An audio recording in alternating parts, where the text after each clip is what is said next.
Fala aí, seja muito bem-vindo. Mais um Tanino Cast no ar. Eu me chamo Edio e, como você já sabe, este não é um podcast de vinho, é um podcast com vinho. E eu tô aqui meio apertado hoje. Tô muito feliz. Queria agradecer logo de cara o meu convidado, Luiz Fernando Roxo. Roxo, seja muito bem-vindo. Muito obrigado, Saúde. saúde para nós. Um ótimo motivo para a gente tomar um vinhozinho aí à tarde. E eu que agradeço o convite. Vamos nos divertir aí, conversar sobre temas interessantes. Eu te agradeço porque o Tanino Cast, a gente está no 16º episódio, se eu não tiver com a memória ruim. Não tem nem 2 meses ainda e você já aceitou participar. Vai falar com o meu público, que é um público do vinho, do entretenimento. Com certeza vai ter muito seguidor seu assistindo. Então a gente vai poder bater um papo sobre a sua história, sobre a economia do mundo. Tem um monte de tema interessante acontecendo. Muito. Né? E como eu sempre falo, já se inscreve no canal, deixa o like aí, vai na confiança. Clica É o Roxo aí, que está aqui clica hoje. Aí, não vacila. Não dá aí. para manter um canal sem inscrito, né? Não, vamos nos inscrever aí. Né? Se inscreve no canal do Roxo também, se você ainda não acompanha. Roxo, inclusive, eu lembro que quando eu comecei a ver alguma coisa de bolsa, já tinha vídeo do Roxo. Como é que foi a sua história no mercado financeiro? Cara, eu brinco que eu nunca fiz outra coisa, né? Eu tive uma infância bem ativa, trabalhei, vendi coisas, fui monitor de acampamento e tal, mas minha mãe foi candidata a vereadora em 96 por São Paulo, eu fui tesoureiro da campanha, era muito novo, tinha 18 anos, tô com 46, né? Tinha 18, 19 anos, e aí eu entrei na faculdade de economia e aí minha avó me arrumou 2 entrevistas de emprego. A primeira na Ford para vender caminhão e a segunda na corretora do Banco Bradesco, corretora de bolsa. E poxa, eu nem sei se eu passei no outro estágio, na outra prova de estágio, mas é claro que é muito mais divertido para um moleque de 19 anos que entrou em economia trabalhar na bolsa do que vender caminhão, né? Então eu comecei muito cedo, faz 26, 27 anos. Naquela época a gente brinca que a bolsa ela era a manivela, né? Era um outro mundo. E eu fiz o curso de economia, me especializei em crises, em ciclos econômicos, em crashes. E venho desde então trabalhando com finanças e já fiz de tudo. Quebrei 3, 4 vezes, consegui participar da montagem dos principais projetos, empresas de investimento do Brasil. Acompanhei o nascimento da XP, da Ágora, montei o Private Bank no Bradesco, fiz o business plan da primeira mesa private lá no Bradesco, fiquei uma semana no pregão, fui analista, fui, sei lá, um dos 500 primeiras pessoas que fez a prova de agente autônomo no Brasil em 2002, 2003, quando saiu. Depois tirei em 2004 a licença de gestor de carteiras, não tinha nem que fazer prova naquela época, não tinha Ambima no Brasil também. Então, eu meio que sou um personagem da história do mercado financeiro, estive, né, perto dos principais acontecimentos e negócios que aconteceram no mercado e deu aula desde o começo, no primeiro mês da corretora, o diretor lá que me contratou falou: Roxo, vamos lá no Transamérica que nós vamos dar uma aula, um curso de investimento de bolsa para os gerentes do interior do Bradescão que vem para cá aprender. E eu fui lá e ele falou no carro, falou: você vai ensinar opções. E eu falei: mas, ô senhor Moraes, eu não sei o que são opções. Ele falou: então você vai assistir apenas uma vez. Dessa vez você vai assistir, na próxima você vai dar aula. E de fato esse foi o cara que disse: você vai ser professor de opções. Então eu dou aula de opções desde então, há quase 27 anos, e paralelamente tenho uma carreira no mercado financeiro, como corretor, como investidor, como empreendedor, e aproveitei, surfei, quebrei a cara na maioria desses movimentos, peguei muitas crises. Então é uma carreira bem satisfatória, assim, porque tem muita história para contar, né? Aquela brincadeira, né? Cheguei aqui quando tudo era mato, é literal o negócio, né? Como é que foi essa estruturação do Bradesco, do Private? Foi bem legal, mas assim, é pura verdade que era tudo mato, porque o mercado financeiro era na Paulista. E quem estava mais ligado com bolsa era lá no centro, eu trabalhava na Ipiranga, pertinho do Pregão. A Faria Lima, ela terminava na Cidade de Jardim. As pessoas, você se lembra disso? Uhum. Ela terminava na Cidade de Jardim. Não tinha Faria Lima ali pro lado da Vila Olímpia. E a Vila Olímpia era perigoso. A minha mãe, a mãe dos meus amigos falavam, não vai na Vila Olímpia que o pessoal te assalta. E era córrego na Vila Olímpia, né? Então, o primeiro prédio que nasceu ali na Faria Lima Nova, né, depois da Cidade de Jardim, foi o que hoje é chamado de HSBC Tower, que antes foi Credit Suisse Tower, né? O Credit Suisse que está aí no olho do furacão, e antes disso o CCF, e era numa rua, era uma rua. Depois a Faria Lima continuou e o prédio está lá, ele está lá até hoje, e hoje ali é o coração do mercado financeiro. Com relação ao Bradesco, esse projeto foi bem divertido. Eu entrei numa mesa de operações. Mesa é realmente uma mesa onde todo mundo senta um do lado do outro e ela atende um grupo de clientes, ela fecha negócios, ela fomenta negócios, liga para clientes. Hoje, o varejo, né, quer dizer, o atendimento à pessoa física, a dedicação à pessoa física é muito importante. Naquela época, não era, nem de perto. Então, a gente tinha duas mesas na corretora, na mesma sala, uma sala bem grande. Uma era a mesa institucional, que atendia grandes empresas, tesourarias, bancos, seguradoras, assets, fundos e assim por diante. A outra mesa, que é a mesa que eu fui trabalhar desde o primeiro dia, era chamada de mesa de agências, que atendia todas as agências do Bradesco do Brasil, sei lá, quase 2.000 agências naquela época, e também as pessoas físicas. Então não tinha uma separação, nenhuma dedicação à pessoa física. O meu gerente na época, que era o Paulinho, que é meu amigo até hoje, e que teve uma carreira extraordinária no Bradesco, um ano depois que eu estava lá, ele foi para Nova York, abrir a corretora do Bradesco em Nova York, a Bradesco Securities, e eu com 19 para 20 anos assumi de maneira informal a mesa, porque já tinha pegado a mãe ali, já atendia os clientes, chegava mais cedo que todo mundo, então virei uma espécie de gerente. Mas o banco não vai dar a gerência de uma mesa com 40 pessoas para um moleque de 19 anos. Então uma senhora que trabalhava lá na outra mesa institucional assumiu a nossa mesa e virou ali a nossa chefe. E eu continuei ali tendo algum tipo de liderança e comecei a atender, focar nas pessoas físicas. De alta renda, criamos uma hotline, então tinha um telefone específico para esses caras ligarem. E aí a gente começou a fazer eventos numa sala bem bonita que a gente criou na corretora, que a gente trazia os maiores clientes das agências. Agência Faria Lima, Gabriel Monteiro da Silva, Cidade Jardim e assim por diante. E aí vinham lá os clientes e a gente tomava café, explicava um pouco sobre a bolsa, ninguém sabia nada de bolsa.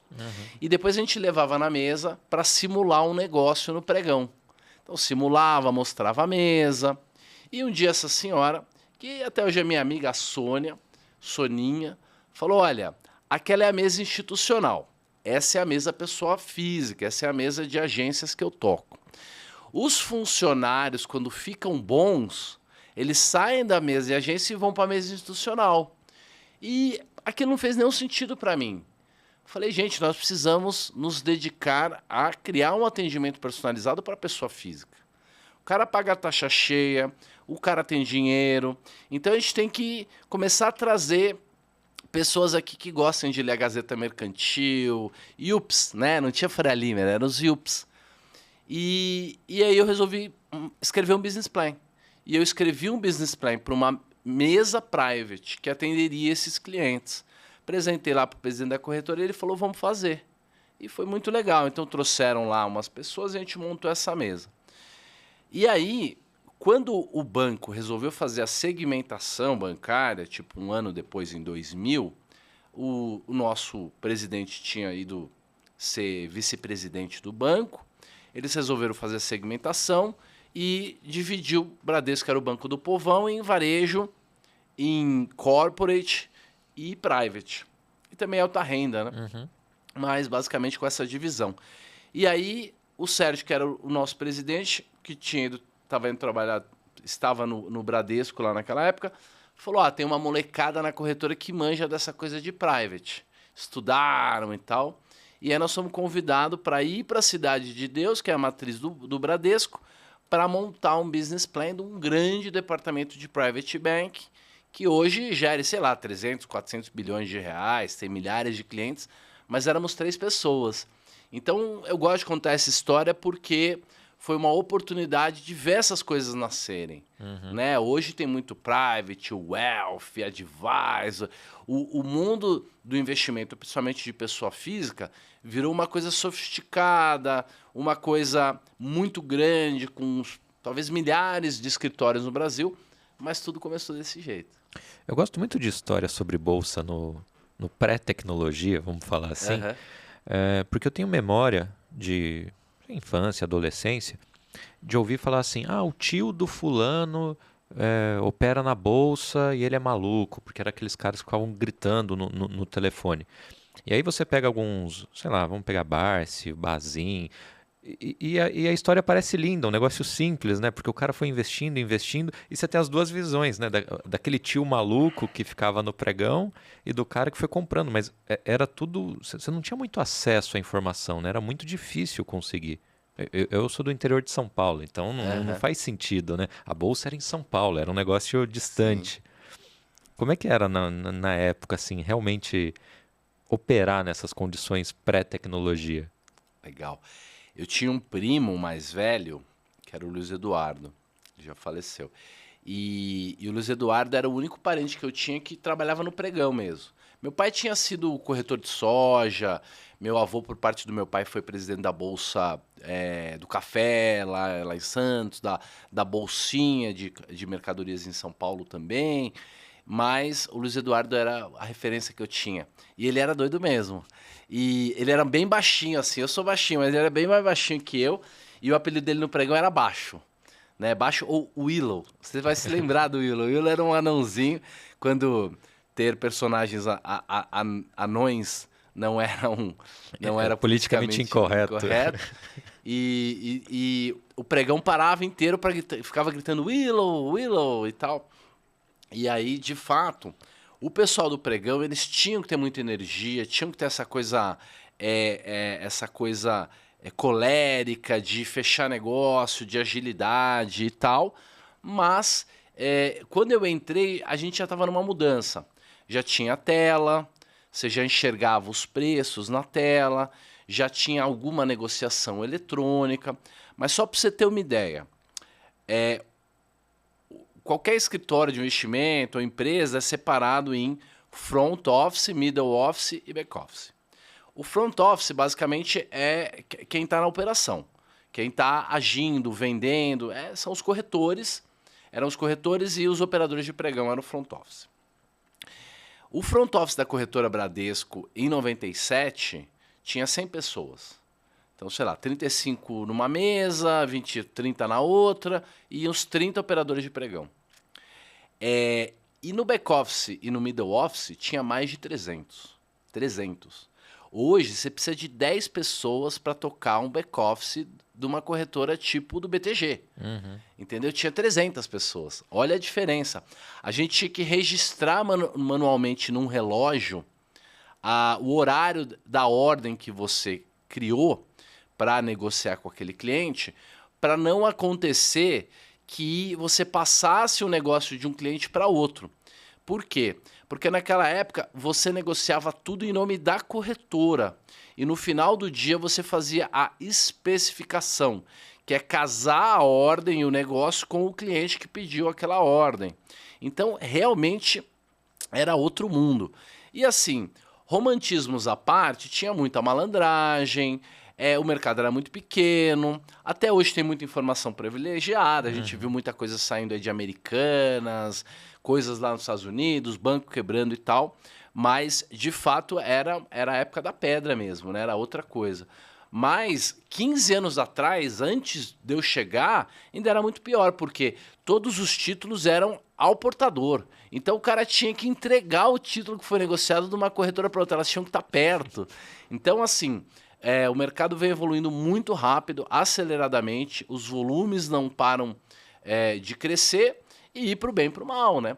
Por exemplo, se você errasse uma operação, ou no pregão ou no eletrônico, você podia ligar para a contraparte e pedir para ela abrir a operação. Olha que coisa honrada, nobre. Você pede, cara, errei, e o cara ia lá e cancelava, falava, eu entendo. Imagina hoje que é tudo eletrônico, né? Não existe isso. Então, tem muitas histórias interessantes sobre o centro, sobre os operadores de pregão. Por exemplo, a única coisa que eu fiz bem na vida de esporte foi jogar paintball. No começo da década de 90, eu tinha 15 anos, eu ia no Campeonato Brasileiro, tinha um time famoso e tal. Então, quando eu fui trabalhar na Bolsa, tinha um torneio de paintball da Bolsa, né? E do pregão da BMF. O pregão da Bovespa, que negociava ações, eram caras mais nobres senhores, tomavam vinho, usavam gravata, eram elegantes. No pregão da BMF, que era futuros, café, dólar, DI, juros e tal, era a Bósnia e Herzegovina, assim, era um caos, assim, era um pessoal realmente casca grossa, né? E a gente fazia um torneio de paintball. E esse torneio era assim, os loucos contra os crentes. Então metade era crente, metade era louco, e a gente separava assim os times. E isso era uma coisa aceitável na época. Então veja como é que era o outro século, né? O Roxo, além de, investidor, professor, a gente inclusive vai falar dos seus cursos, você é empreendedor. Hoje você tem a Zen Economics, e que é uma holding que cuida das demais empresas. Conta um pouquinho de cada uma. É isso. A Zen Economics começou como Instituto ROX, de Educação Financeira. ROX é uma corruptela do meu nome, assim, mas é um nome muito egóico, por isso que não deu muito certo, né? Nós montamos uma gestora. Primeiro assim, 2004 até 2007, eu quebrei 3 vezes. Então, eu trabalhava na Água em Brasília, primeiro em Ribeirão Preto, aí fiz uma operação errada, perdi dinheiro. E assim, quebrar não é ter uma empresa e falir. Ter uma empresa e falir é uma catástrofe. Você vai ter passivo, vai ter o resto da vida. Né? Bobear, você vai acabar falecendo. Vai morrer e fica o rastro ainda. E, inclusive, provavelmente por alguma coisa causada por um desgosto, assim, né?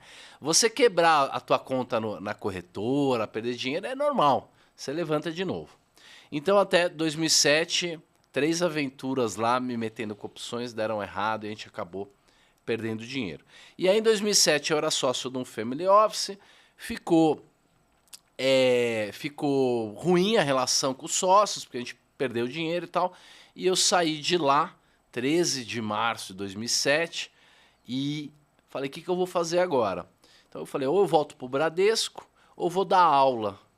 E aí achei 2 malucos gaúchos chamados Leandro Ruschel e Alexandre Volvax, que é o tal do Leandro Stormer, né?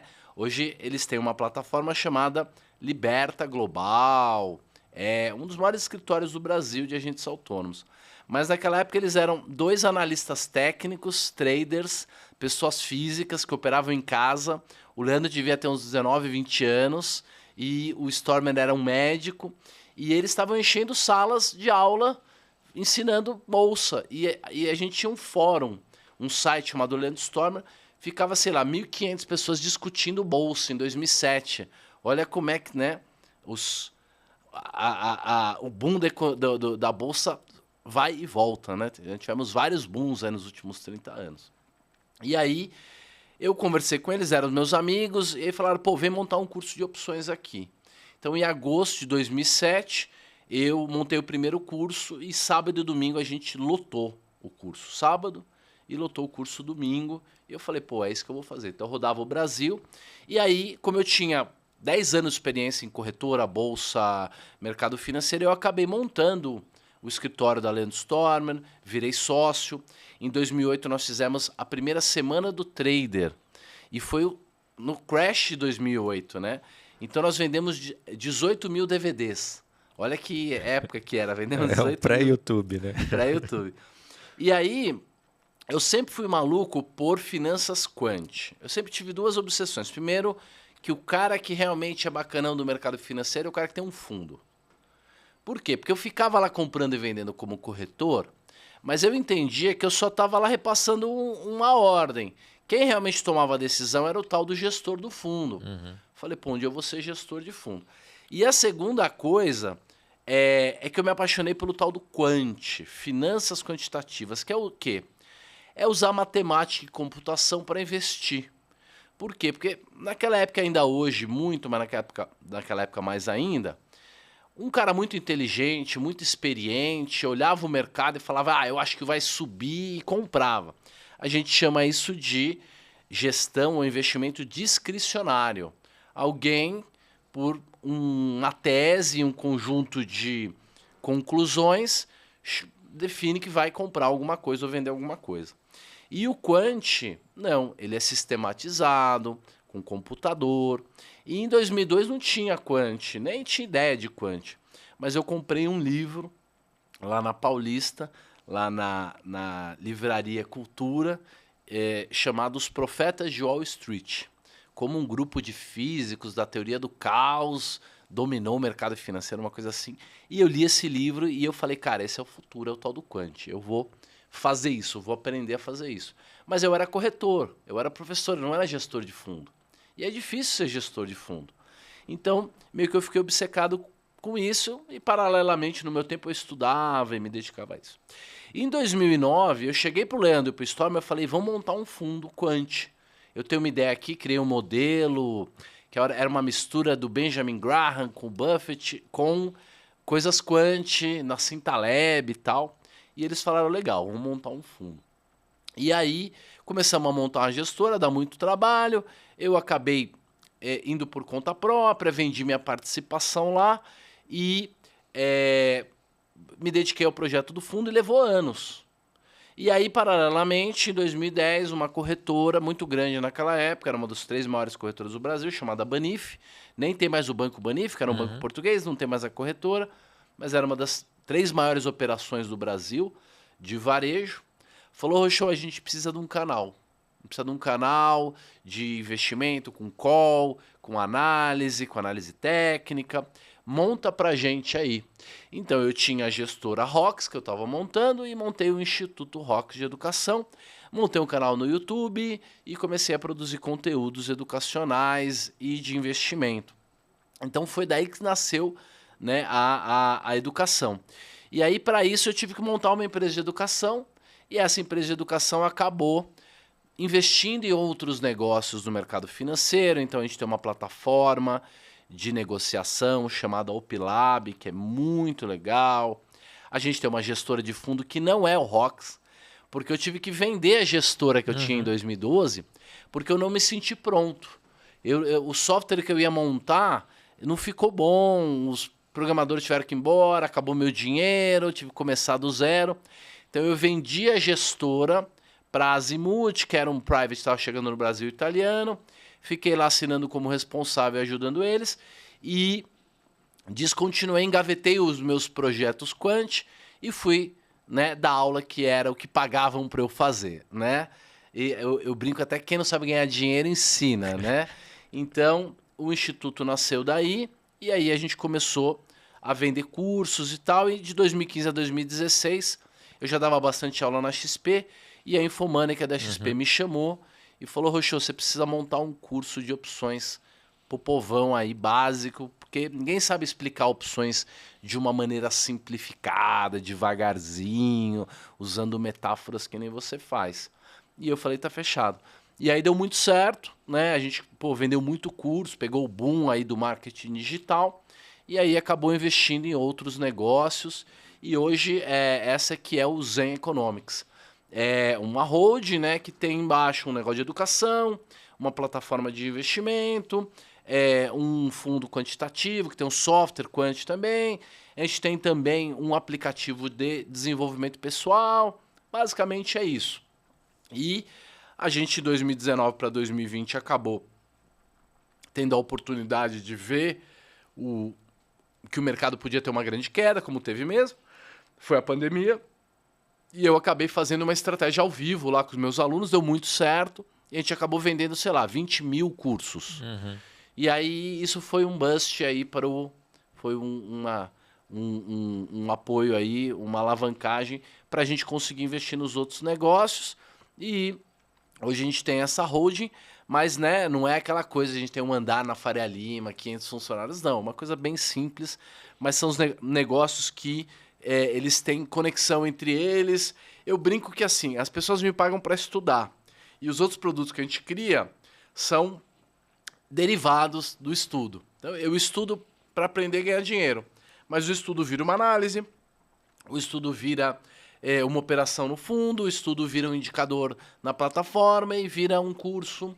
Então, é um ecossistema, né? Não são negócios completamente isolados e opostos, né? Perfeito.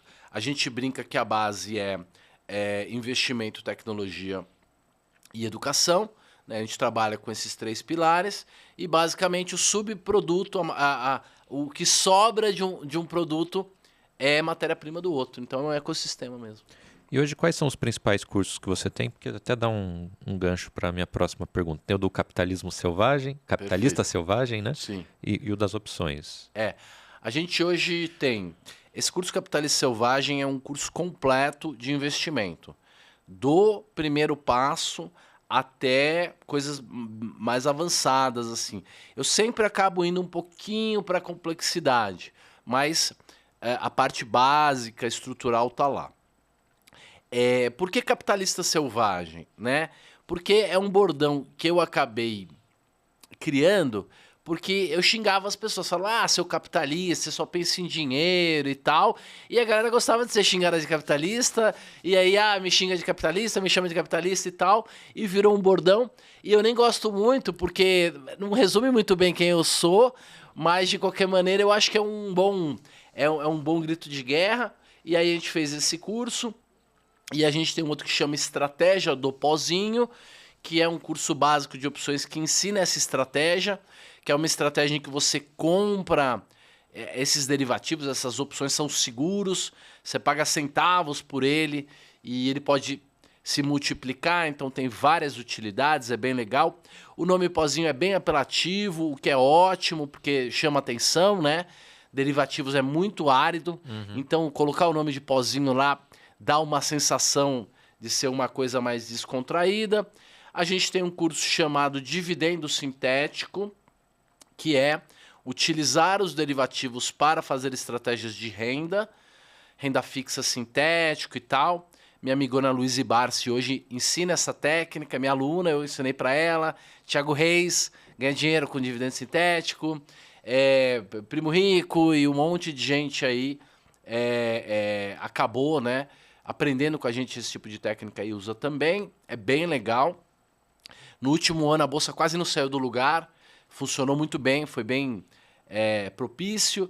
A gente tem um curso bem avançado chamado Opções Master, é praticamente um MBA de opções, tem 40 estratégias, matemática pesada, sei lá, uns 20 professores.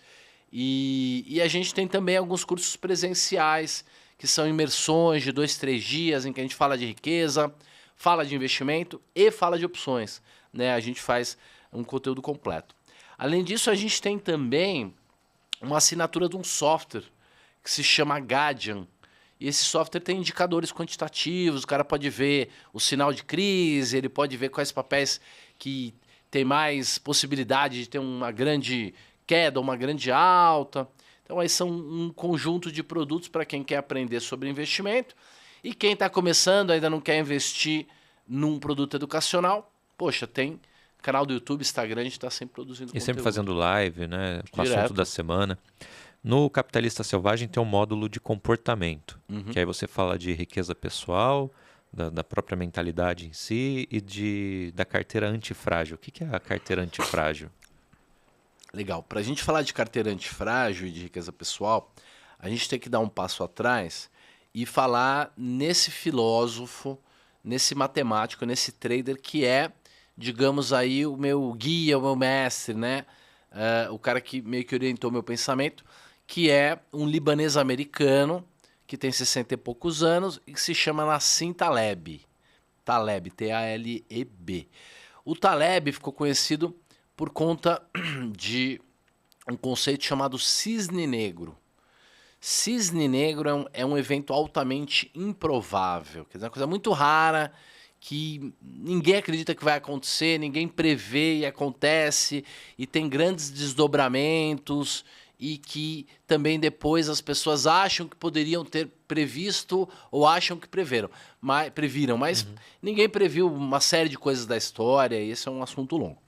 O Taleb, ele começou como investidor, aliás, ele começou como estudante de filosofia e literatura, com 14, 15 anos, tem uma história muito interessante. Depois, aos 20 e pouco, ele foi estudar nos Estados Unidos finanças, acabou na mesa de um grande banco, operando derivativos.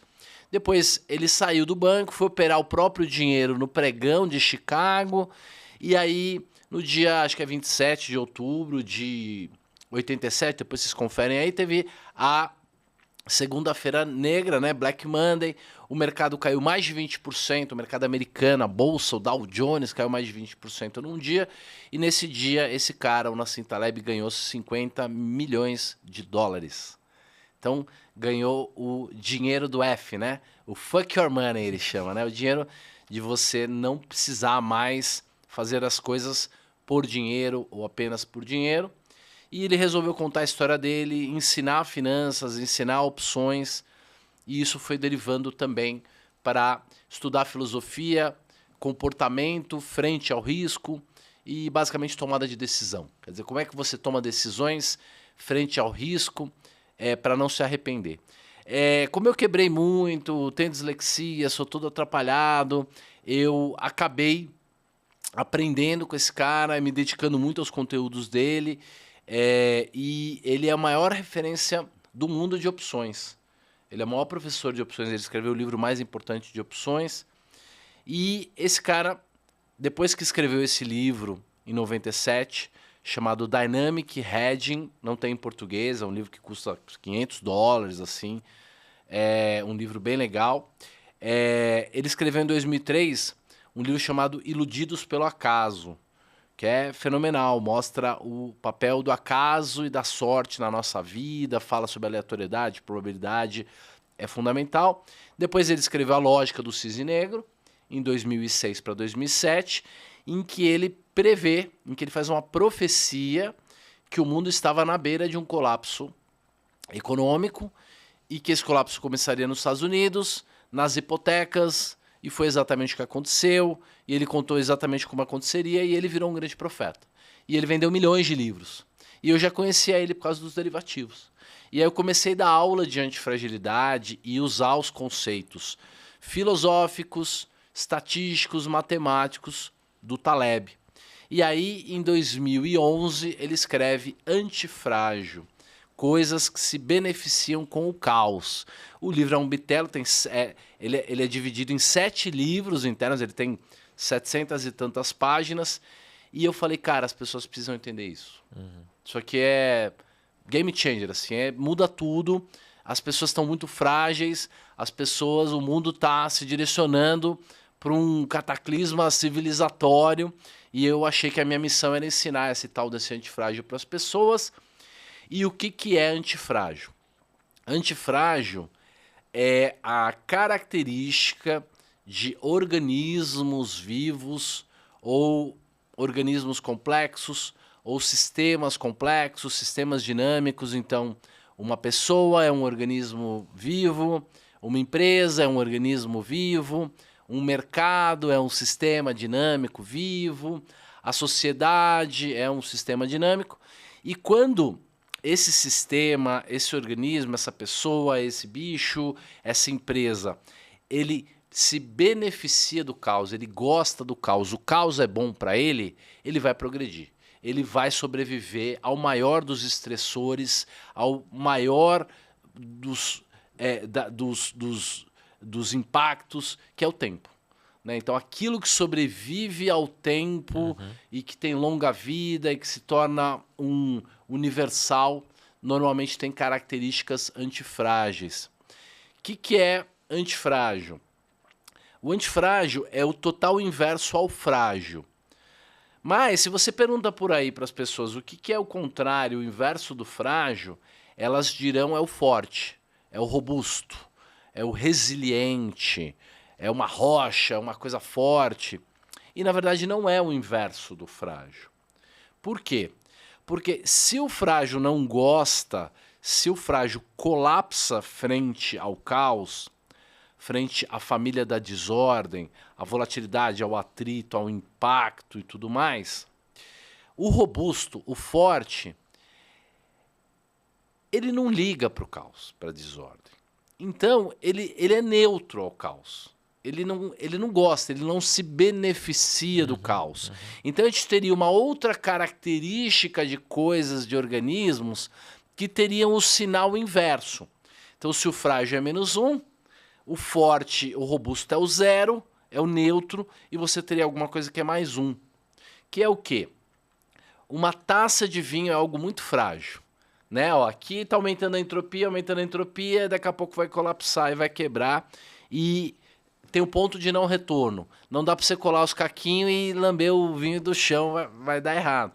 Então, se você quiser mandar essa taça, não precisa nem ter o vinho dentro, mas para um amigo seu lá no Maranhão, você vai mandar pelo Sedex, vai atrasar e provavelmente vai chegar quebrado, mesmo que você ponha um monte de saco bolha, ponha numa caixa parda e escreva frágil em cima. O robusto seria uma pedra, um granito. Você ia pôr na caixa lá e ia chegar absolutamente igual. O antifrágil, teoricamente, você colocaria assim, ó, antifrágil. Por favor, chacoalhe, trate com falta de cuidado, bata. Por quê? Porque se o antifrágil gosta do atrito, ele vai chegar lá mais forte, ele vai chegar lá mais robusto. Só que não é trivial olhar para as coisas e, eu entendi o que é antifrágil, isso é, aquilo é. Mas veja, um gato é antifrágil, entendeu? Ele se machuca e ele fecha a ferida, ele tem 7 vidas, ele aprende com erro. Tudo que é um organismo vivo, ele aprende com o estresse. Problema, se você tiver um problema e tiver atenção ao problema, você vai ser desse problema mais forte. Você não vai cair mais nele. Você vai tirar a lição daquilo. Você grava um curso, você grava um vídeo contando o problema que você teve. E uma pedra não. Mas dá para você explicar isso no mercado financeiro de uma maneira ainda mais fácil e direta. Vamos dizer que você tem um carro. Um carro, ele é frágil, né? Ele não é tão frágil quanto uma taça de vinho, mas ele é frágil. Se você bater... se você vacilar na estrada, você acaba com o carro, acaba com a sua vida e pode causar grandes problemas, né? Imagina que você tem esse carro e a tua preocupação é o valor material dele, a grana. Então o carro, sei lá, vai 200 mil reais, fala, pô, se eu perder 200 mil, ferrou. Então eu vou fazer um seguro. Se você faz o seguro, o carro vira robusto. Sacou? Bateu o carro, roubaram o carro... Você dá o documento para a seguradora e fala, vai buscar o carro lá no Paraguai que agora é teu, né? Me dá o meu dinheiro. Agora imagina que você pudesse comprar 3 seguros para o seu carro e que no dia que roubassem seu carro, você ia ganhar 3 carros novos. Isso é o antifrágil. Vem o problema, vem a desordem, vem o caos e você sai de tudo isso mais rico, mais forte, mais preparado. Então você pode fazer isso com a tua carteira usando estruturas de seguro, derivativos, né? E você pode fazer isso com a sua empresa, com o seu filho, com a sua família. Analogias, metáforas sobre a riqueza, sobre prosperar, sobre a filosofia estoica, o catolicismo, você consegue fazer isso sem fim. Mas exemplos práticos que você entende na hora, você consegue usar no mercado financeiro através disso, de uma carteira, de um portfólio. Então, assim, a grande obra da minha vida, a grande dedicação da minha vida é como montar um grande portfólio, uma grande carteira de investimento, que vai quebrar o paradoxo do risco-retorno, quer dizer, mais risco, mais retorno, ao invés de mais risco, menos retorno. E aí você começa a estudar como deixar a sua carteira com essa característica. Uma das características é você, em determinadas condições, comprar seguros. Bastante seguro, baratinho, é o tal do pozinho. Então, a bolsa colapsa, você comprou o seguro do índice Bovespa, ou do índice americano, ou de uma empresa que você tem na sua carteira. Você comprou vários seguros, ao invés de um seguro, as ações caíram, o seguro valoriza e você sobrecompensa. E se a queda da ação for muito, muito grande, em algum momento o seguro, como você comprou numa quantidade maior, ele vale mais do que a tua perda aqui. No final todo mundo está perdendo, você está ganhando. Mas isso é apenas um dos passos para você atingir uma carteira, ter uma carteira antifrágil, que é possuir convexidade, possuir seguros, ter uma combinação de ativos e de derivativos na sua carteira, que se tudo der errado, você ainda ganha dinheiro. Mas dá para ser mais simples ainda, dá para você começar a diminuir a sua fragilidade, aumentar a sua robustez, até atingir os primeiros níveis de antifragilidade e de fato ter um portfólio antifrágil aos poucos. E eu aconselho que as pessoas façam isso devagar, como você aprende e descobre o prazer de tomar vinho, por exemplo. Entendeu? A pessoa não vai dormir hoje não entendendo o que é um portfólio antifrágil em matemática, estatística, série histórica, classe de ativo, ações e tudo mais, e amanhã vai ficar craque nisso. Mas se ela se dispuser a falar, cara, se daqui uns 10 anos eu tiver muito bom nisso, eu tenho 30, eu ainda vou ter 40 anos de carreira de investidor. Então eu acho que é abraçar essa curiosidade, não como uma coisa chata que eu vou precisar aprender para me aposentar, mas sim como um desafio intelectual. Investir é o maior desafio intelectual, mental, emocional da modernidade. É como caçar um leão, sei lá, um bisão 300, 400 anos atrás. É você juntar dinheiro, né? Você desviar das antas aí do meio do caminho, montar uma carteira e fazer com que em algum momento no futuro ela pague pela sua vida, ela consiga te dar aquela tranquilidade para você buscar o universal, você buscar o bem, a beleza e a verdade, que é o que nós estamos fazendo aqui, né? E falando da antifragilidade, a gente já chegou em opções. Explica pra gente aí né, que é um seguro. Esse exemplo do carro é o melhor de todos, né? Acho que é o que fica mais simples para as pessoas. O que é uma opção? Como é que funciona? O que é uma put? Enfim, aquela aulinha 101 pra galera. Muitas vezes na minha vida eu estava explicando o que era uma opção e falando, pô, sobrou isso aqui para mim, né? Só serviu para explicar o que é uma opção. Mas com o tempo você sublima, né? E aquilo se torna uma coisa muito legal. E hoje, cada vez que eu explico de novo o que é uma opção, eu enxergo com um olhar diferente. Eu gosto disso. Eu acho que eu nasci para ensinar o que são opções. E por mais que seja, né, uma pergunta constante e repetitiva, toda vez que alguém ouve essa resposta, tem um novo usuário, né? Um novo investidor de opção. E eu mesmo tenho um insight novo. Então vamos lá. A definição de uma opção é um contrato de direitos e obrigações negociados em bolsa de valores. Quer dizer, você pode ter opções na vida real, eu até posso falar sobre isso. Mas vamos falar desse contrato específico. Vamos imaginar o contrato de opções mais fácil de entender, que é o do seguro do carro. Porque todo mundo que tem um automóvel e alguma prudência, né, medo de perder o dinheiro do carro, faz seguro para o carro. O que é comprar um seguro do carro? É comprar o direito, então, contrato de direitos e obrigações, né? Comprar o direito de vender o meu carro para a seguradora no caso de um sinistro. No caso do valor daquele carro específico, não daquele modelo e tal, aquele carro com aquele chassi, se ele perder todo o valor dele, se você tiver um sinistro e o carro não valer mais nada, você vai acionar o seu direito. Para isso, você vai pagar um prêmio para a seguradora. Então a seguradora ela recebe antecipadamente um dinheiro. Esse contrato ele tem um prazo, ele vence em algum momento, obviamente, que nem o seguro do carro. Normalmente o seguro do carro é 1 ano. E ele tem um risco envolvido e para isso ele tem um prêmio. Então, todo contrato tem pelo menos 2 partes, o contrato de opção tem 2 partes. Uma parte tem o direito, que é o titular da opção, é o dono do carro. É o cara que quer ter o direito de receber o dinheiro de volta e para isso ele paga um prêmio antecipadamente. E a outra parte, a contraparte do seguro é a seguradora. Ela vende para você o direito de você vender o carro para ela no caso de um sinistro. Então, você tem o direito e ela tem a obrigação. Contrato de direitos, o titular tem o direito e o vendedor ou lançador tem uma obrigação.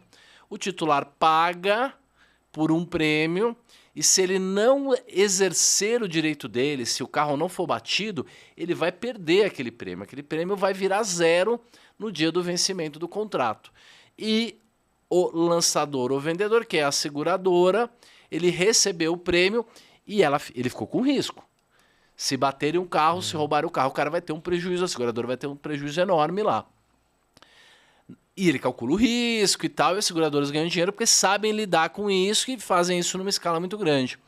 Você pode fazer absolutamente a mesma coisa na bolsa e quando você adiciona derivativos, adiciona opções no seu portfólio, muda tudo. Se você souber o que está fazendo, você consegue melhorar muito as suas chances, diminuir a volatilidade da sua carteira e melhorar uma série de coisas. E a gente consegue comprovar isso matematicamente. Mas, como é muito abstrato, subjetivo e difícil, menos de 1%, 2% das pessoas que investem entendem e fazem alguma coisa com opções. Isso é um oceano azul. Por quê? Só é complexo porque as pessoas não se dedicaram. Eu tenho dislexia, eu não aprendi, eu repeti a primeira série do primário. Eu não aprendi a escrever uva, vovó, zebra, não aprendia. A minha professora de matemática do primeiro colegial falou que eu jamais aprenderia matemática. E estamos aí, tem livro escrito e tal.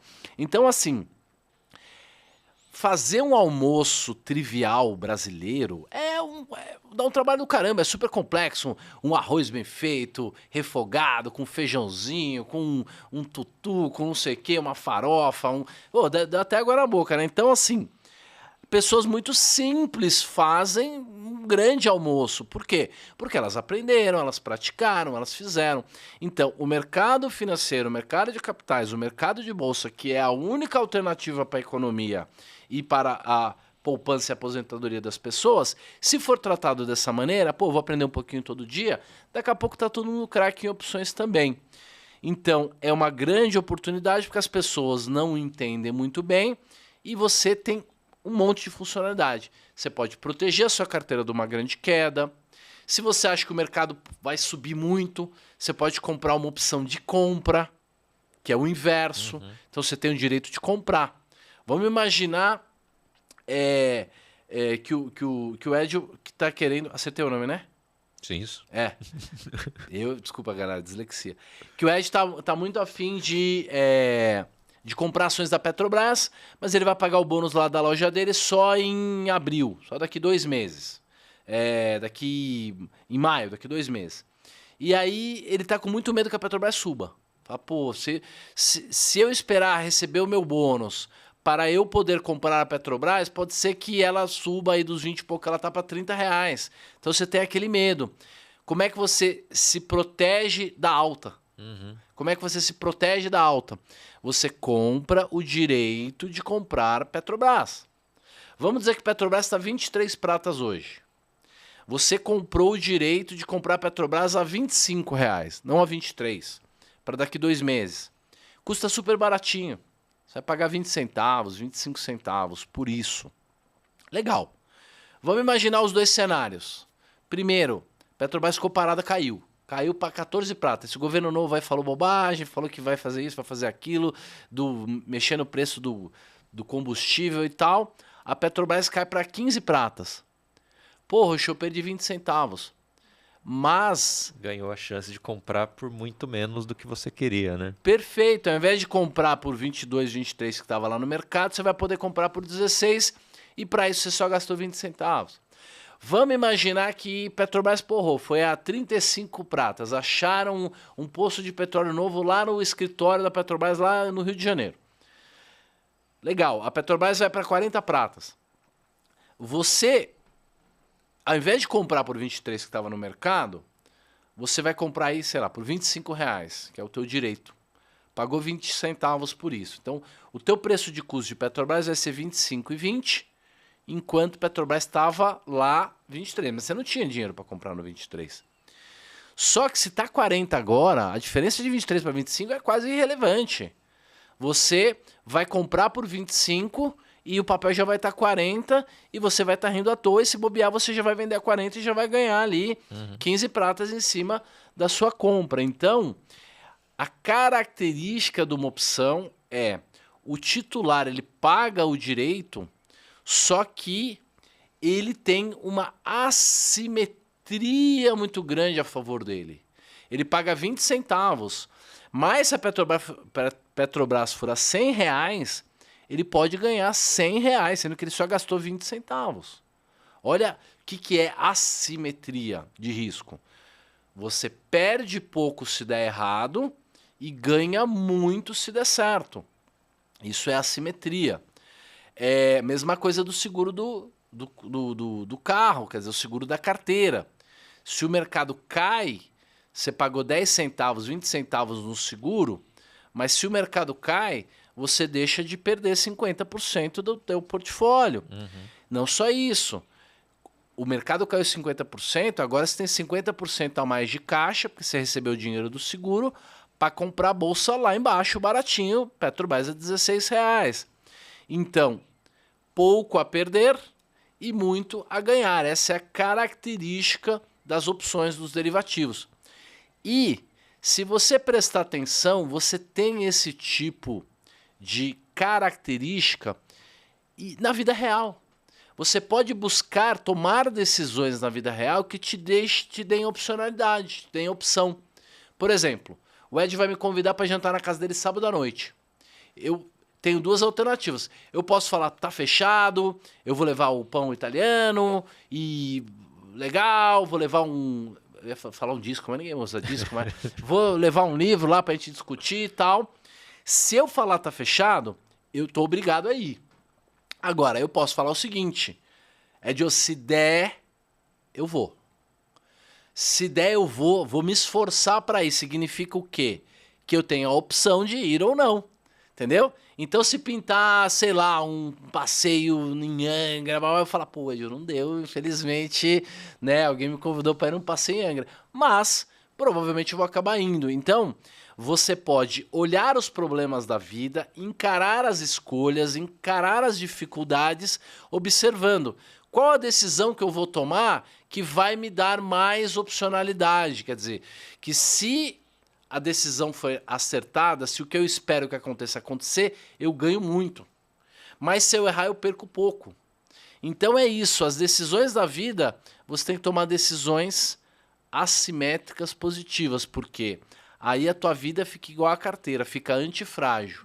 As coisas ruins acontecem e você sai do problema melhor ainda. Então, opções são contratos de direitos e obrigações. O titular paga para ter o direito e o lançador, o vendedor, vende, mas dali para frente se obriga a alguma coisa. Se o vendedor do seguro tiver certo e aquilo não acontecer, esse cara vai ganhar dinheiro. Então, se ele vender muito seguro, baratinho, entender de estatística, ele pode ganhar muito dinheiro vendendo seguro, sendo a seguradora. Do mesmo jeito que o comprador do seguro, se ele também tiver uma habilidade de entender os cenários, fazer cálculos de probabilidade, do risco, da volatilidade, ele também pode se expor de uma maneira aqui, se as coisas derem certo, ele vai ganhar muito dinheiro, e se derem errado, ele vai ter perdas ali limitadas, né? Ainda no campo conceitual, quem que é o lançador na nossa bolsa? Porque eu já ouvi que qualquer um pode lançar mas aí qual é o risco do emissor nesse caso? Perfeito. É muito legal a gente falar, né, como é que o cara se torna uma seguradora na bolsa, né? Como é que você faz o lançamento? O lançamento de opções, ou lançamento coberto, ou dividendo sintético, venda coberta, tem vários e vários nomes para isso. Inclusive eu escrevi um livro sobre isso em 2008 com o Stormer. Basicamente, é você ter as ações e vender o direito de alguém comprar essas ações de você e para isso você recebe um prêmio. Então, vamos dar um exemplo muito simples. A Petrobras está R$ 23,00, você comprou Petrobras, digamos, a 22, você já está no lucro e tem uma opção de R$ 25,00 que está lá 30 centavos para daqui 20 dias úteis, um mês. Então, 30 centavos sobre 20 e poucos reais dá tipo 1,5%. 1,5% é o prêmio que você vai receber, porque você é dono da Petrobras, e o titular, o cara que vai comprar a opção, vai pagar de você 30 centavos, porque ele acha que a Petrobras vai subir. Legal. Se a Petrobras subir mesmo e você tiver disposto a vender por 25, você fala, cara, paguei 22, 25 para mim é um preço ok, vale a pena você vender uma opção, você lançar coberto. Por quê? Porque o prêmio é teu, você ganha o prêmio. Se o mercado passar de 25, você entrega o papel, você já queria entregar o papel a 25 mesmo, e além disso você ganha 1% e pouco. Se você, né, fizer isso, anualizar essa taxa, dá 15%, 16% de retorno a mais. Além do retorno que você vai ter no papel. Então é muito legal. Isso aí a gente chama de lançamento coberto de calls. O cara tem o papel, ele imagina qual o preço que ele estaria disposto a vender aquelas ações para alguém, 24, 25, 26, 27, vai lá, lança, vende aquelas ações, se chegar no vencimento tiver passado do preço, beleza, eu entrego, realizo lucro. Eu paguei 23 no papel, 22 eu tinha dito, né? Paguei 22 no papel, vou vender o papel por 26, vou ganhar R$4 mais 30 centavos, que é o prêmio. Legal. Se o papel ficar parado ou cair, o 30 centavos é meu. Então, o papel que eu tinha pago, né, ou pagado 23, 22 reais, agora está 30 centavos mais barato. Então, eu paguei 22 pelo papel, mas o meu preço de custo agora é 21,70, porque eu recebi 30 centavos de prêmio para dar o direito de alguém comprar o papel de mim se o papel subir demais. Ninguém vai comprar o papel de mim por 26 se o papel tiver 24, se o papel tiver 25. Se o papel tiver 22. Então a gente disse que nesse caso a opção virou pó. Por isso que a gente brinca do tal do pozinho, a opção virou pó. Ela vale 1 centavo e aí no dia do vencimento o contrato caduca e ela não dá mais direito a nada. Então é uma maneira de você remunerar a tua carteira, diminuir o preço de custo das tuas ações, sendo que você venderia de qualquer maneira. Então é ganha-ganha nesse exemplo específico. É ganha-ganha, né? Você vai ganhar aquele 1% e pouco, independente para onde vai o mercado. Então é muito importante, é muito legal, é muito importante aprender a fazer isso. Existe um outro tipo de lançamento, de venda, que é a venda da put. O que é a venda da put? A venda da put, a put é o seguro é o direito de vender, é a opção de venda. Então a put é que nem o seguro do carro. O seguro do carro é uma put, o nome é put. Então, PUT. Então, o que você vai fazer? Cara, eu quero comprar Petrobras, mas não a 22, que é o preço que ela tá. Eu quero comprar a 21, porque para mim é o preço justo e tal, e eu acho que ela vai cair, então eu quero comprar a Petrobras a 21. O que eu faço? Eu vendo o direito de alguém vender para mim, até eu, né? Eu vendo o direito de alguém vender para mim a Petrobras por R$21 se a Petrobras cair abaixo de 21. E por isso eu recebo, digamos, 30, 40 centavos. Legal. Mesma coisa, cenários. Mercado subiu. Não consegui comprar por 21, mas eu não conseguiria de qualquer maneira, porque o papel estava 22 e subiu, ele não foi para 21. Então eu não comprei o papel, mas eu pus 40 centavos no bolso. E esse 40 centavos agora é meu. E então, da próxima vez que eu comprar Petro, eu vou comprar ela 40 centavos mais barato, porque eu já recebi esse dinheiro. Se o mercado cair, afundar, eu fico com a Petrobras, que era o que eu queria, por 21, que era o preço que eu queria, mas eu ainda recebi 40 centavos. Então, meu preço de custo, ao invés de 21, ficou 20,60. Então, também é ganha-ganha. A gente brinca que é lançamento coberto de put, Mas o lançamento coberto é o da call, é da opção de compra. Porque eu tenho o papel, eu vendo a call e o papel está cobrindo a call. Na put, eu não tenho que ter ações. O cara fala, cara, eu vou vender o direito de uma coisa que eu não tenho, que coisa complexa. Não. Primeiro vamos separar muito bem o que é o direito de compra do que é o de venda, porque normalmente o que confunde é isso, de comprar o direito de vender, vender o direito de comprar. Então vamos imaginar que você é a seguradora. Você quer comprar a Petrobras a 21, tá 22, você não vai comprar a 22, você vai vender uma opção, uma put, de preço de exercício R$ 21, para daqui um mês, digamos, e para isso você vai receber 40 centavos. Você só pode fazer isso, só deveria fazer isso se você realmente quiser ficar com o papel. Então, se você quiser ficar com o papel, você tem que ter o dinheiro para comprar o papel. Então, você está fazendo um lançamento de puts coberto pelo dinheiro para comprar o papel.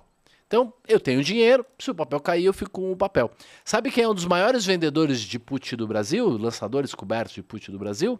O Barsi. O Barsi. Ele tem o caixa dele lá porque ele recebe 1 milhão todo dia de dividendo. Então, naquele dia, ele tem 1 milhão para comprar em ações. Só que ele não acredita que a Braskem por aquele preço é legal. Mas a 5%, 10% abaixo do preço que a Braskem está hoje, ele compraria a Braskem. Só um exemplo, podia ser outro papel. Então, ele lança puts de Braskem 10% abaixo do preço que está hoje. Se a Braskem cair, ele fica com o papel e ainda ganha o prêmio. Se a Braskem subir, ele fica com o prêmio. Então, é ganha-ganha. Dependendo das condições, não tem erro. E não existe a opção de o que seria, não sei nem se existe, seria o call descoberto. Ou seja, de ter o risco do emissor. Você pode fazer coisas descobertas, como a seguradora faz também. Então, digamos que você tem a put. Para fazer o exemplo mais simples. Você quer... você acha que o papel não vai cair. Você acha que a Petrobras não vai cair abaixo de 22.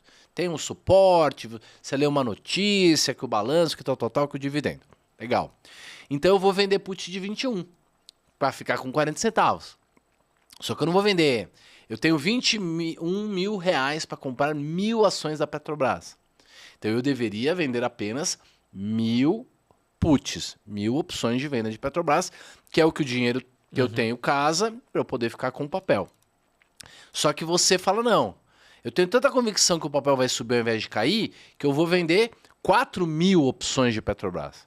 Ao invés de ficar com R$400, né, que é 40 centavos vezes 1.000, eu vou ficar com R$1.600, né? Eu vou ficar com 40 centavos vezes 4.000. Legal. Se o mercado subir ou ficar parado, o dinheiro é teu. O problema é se o mercado afundar, porque você não tem dinheiro para comprar o papel.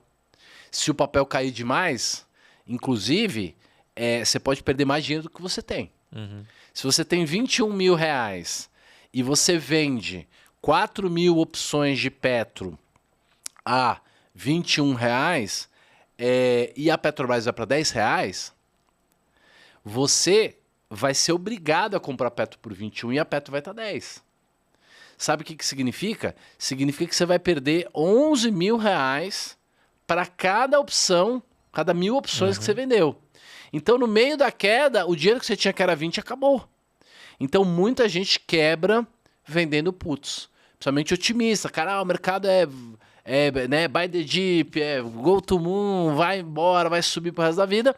O cara vende essas puts e o mercado afunda sem que ele acreditasse e ele acaba quebrando. Eu vi muita gente quebrar assim em 2008. Tinha muita gente. Bancos, private banks, corretoras sugeriam estratégias assim. Né? Não, você vende a put, o mercado não vai cair, o mercado é seguro. E muita gente acabou quebrando. A mesma coisa dá para fazer descoberto com a call. Opção de compra. Mas esqueça a put, vamos falar da call, porque tem que separar, senão fica confuso.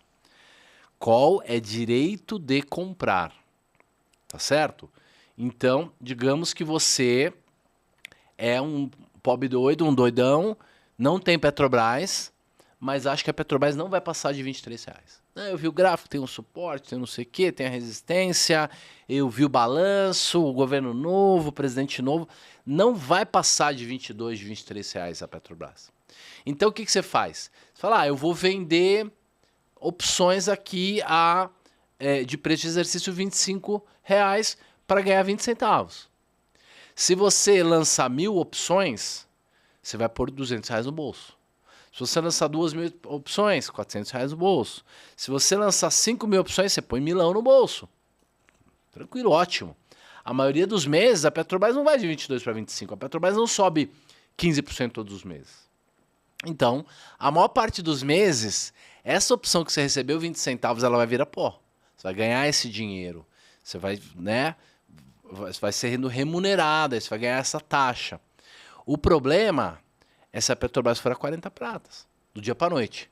Acharam um novo pré-sal, descobriram uma maneira de tirar petróleo, não sei do que, da água, seja lá o que for, a Petrobras vai a 40.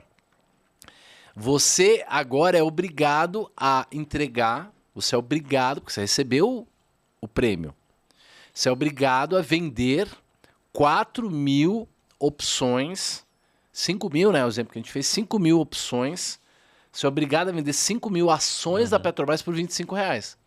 Como tá 40, o que você tem que fazer? Você vai no mercado, compra 40 e vende por 25. Vezes 4, vezes 4.000, você vai perder R$60 mil de preju para ganhar 1.000. Vale a pena você, para ganhar 1.000, ter o risco de perder 60 mil?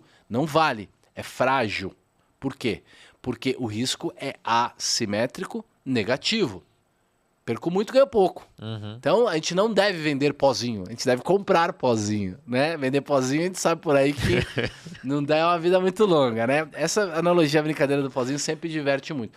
Mas o fato é que a gente não deve vender seguros que quase não ganha nada se der certo e pode perder as calças se der errado. Então, esse é o descoberto. Você vende direitos sobre alguma coisa que você não tem. Ações que você não possui e que se o mercado subir demais você vai ter que comprar a ação por qualquer preço para entregar o papel. Ou você é obrigado a comprar as ações, no caso de você vender as puts, né, os seguros do carro. Você é obrigado a comprar o carro sem ter o dinheiro, sem ter a vontade de comprar um carro. E você pode quebrar com isso também.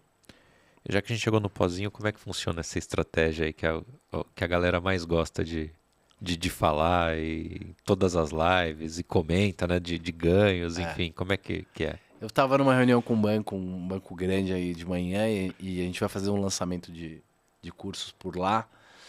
E aí eu tava falando, olha, nós podemos falar do dividendo sintético, nós podemos falar do capital selvagem, nós podemos falar do master, mas o que a galera gosta são os ganhos explosivos. Falou em ganhos explosivos, multiplicar, dobrar o capital em 20 dias, multiplicar o capital 10 vezes, o cara clica, ele não consegue não clicar, né? E o que é o pozinho? O pozinho é uma opção totalmente desacreditada. É como...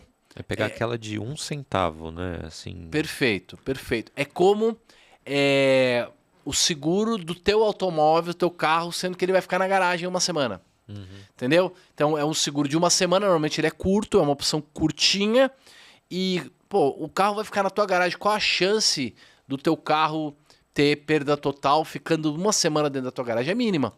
Então, se você for comprar esse seguro, eu posso vender para você baratinho. Entendeu? Vou vender aí por R$100. Quanto que é o seguro?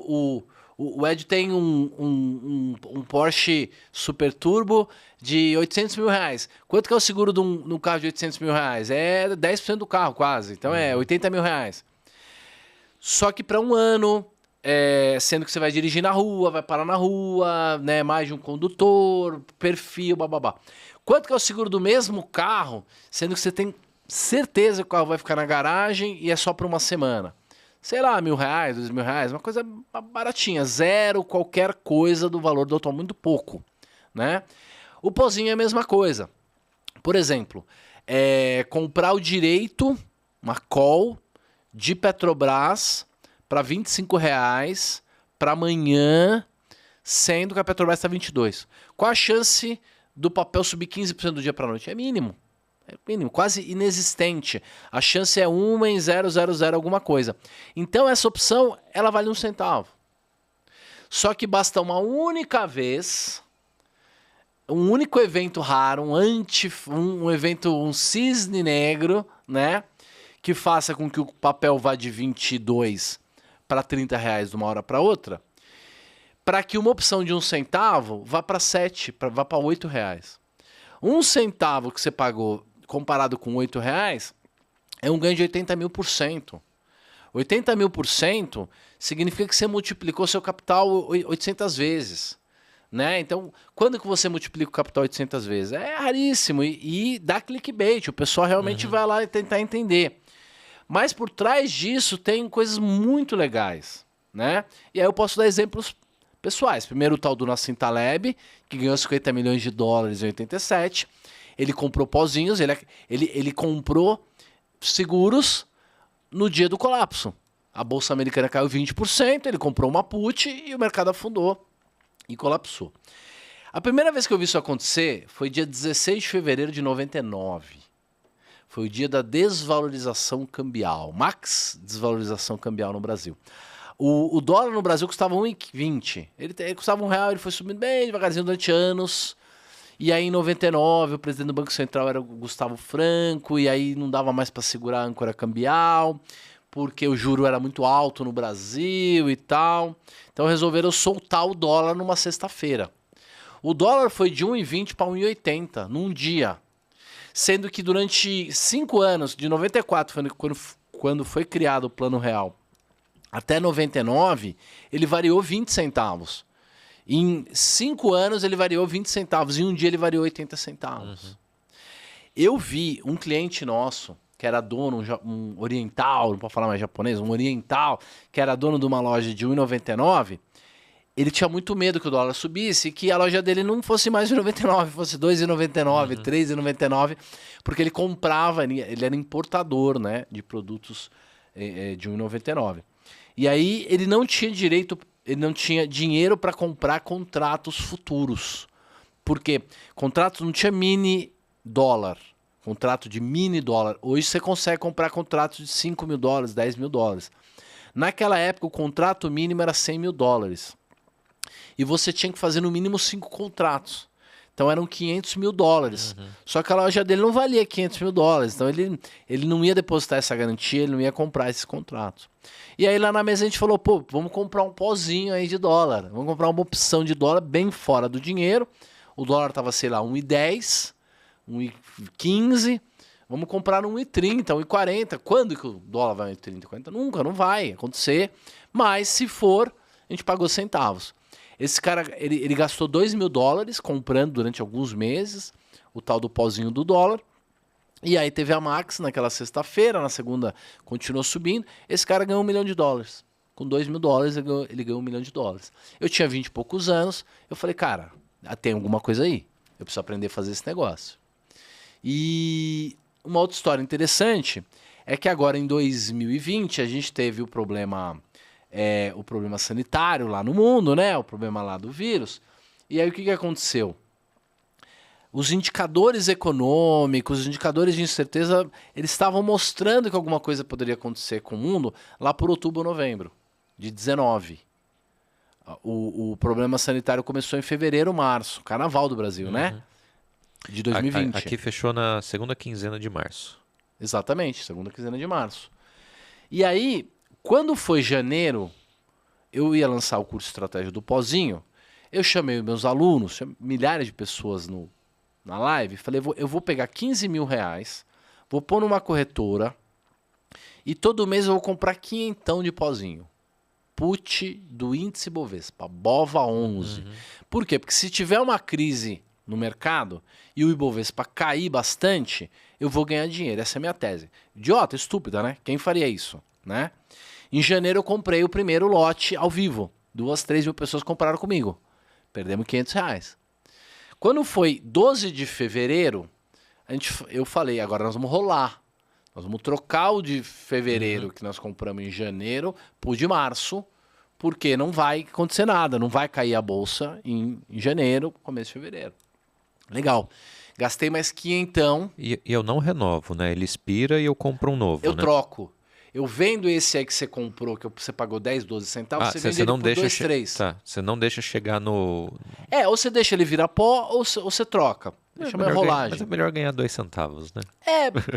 Tem uma questão técnica aí. Mas, de qualquer maneira, dia 12 de fevereiro, era uma sexta-feira também, eu comprei para março R$ 500 de pozinho do BOVA 11, BOVA O96. O Ibovespa estava 120, 130 mil pontos e eu comprei uma put que me dava direito de vender Ibovespa a 96 mil pontos. Qual a chance do Ibovespa ir de 130 para 96? Mínima, 120 para 96, mínima. Uma queda de 20 e tantos por cento em um mês. Raríssimo. Compramos R$ 500, deu 4 mil opções. Fui para Nova York fazer o curso com o Taleb, fiz o curso dele lá, 10 dias. No carnaval, 5, 6 dias eu fiquei lá. No carnaval, no último dia que eu podia voltar para o Brasil, eu voltei para o Brasil porque já estava fechando as fronteiras. A bolsa começou a afundar no mundo todo.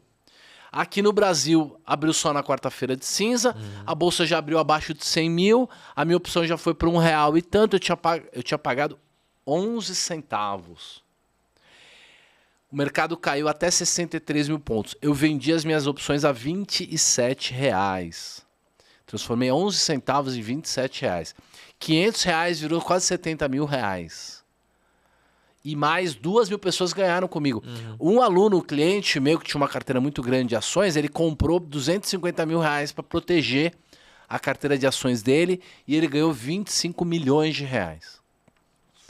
E eu ganhei 70 mil reais lá com 500 e vendi 20 mil cursos, né? Então eu virei o cara do pozinho. Quem é o cara do pozinho, né? Quem diria que eu ia virar o cara do pozinho? E o Nassim Taleb ganhou 2 bilhões de dólares. E eu tava com ele lá.